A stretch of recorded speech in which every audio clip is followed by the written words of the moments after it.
आखिर ऐसा क्या हुआ कि वो चिराग पासवान जो खुद को मोदी का हनुमान बताते थकते नहीं थे, अब मोदी का नाम लेने से भी परहेज करने लगे और नीतीश का गुणगान करने लगे।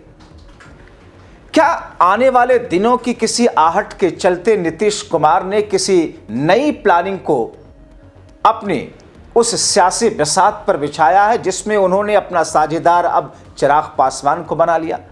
क्या वो चिराग पासवान जो 2020 में नीतीश की पार्टी का सुपड़ा साफ होने 43 पर आने के लिए जिम्मेदार थे, अब नीतीश और चिराग की जोड़ी शाह और मोदी के सामने कुछ नया गुल खिलाएगी?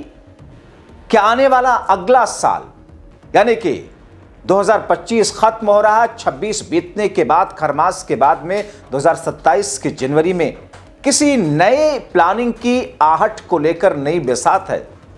चकरा गए ना आप? बहुत कुछ है दोस्तों पर्दे के पीछे, आपको विस्तार से सब कुछ बताते हैं। दोस्तों, एलजेपी के मुखिया और मोदी के मंत्री चिराग ने कुछ ऐसा कहा जिसके माने राजनीतिक पंडित निकाल रहे हैं और बिहार को दशकों से कवर करने वाले विश्लेषक कह रहे हैं।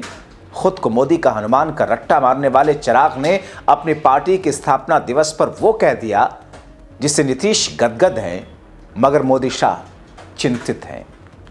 दरअसल दोस्तों, राजनीति में आने वाले दिनों की भविष्य की आहट को पहचानना ही दरअसल असली राजनीतिज्ञ होता है।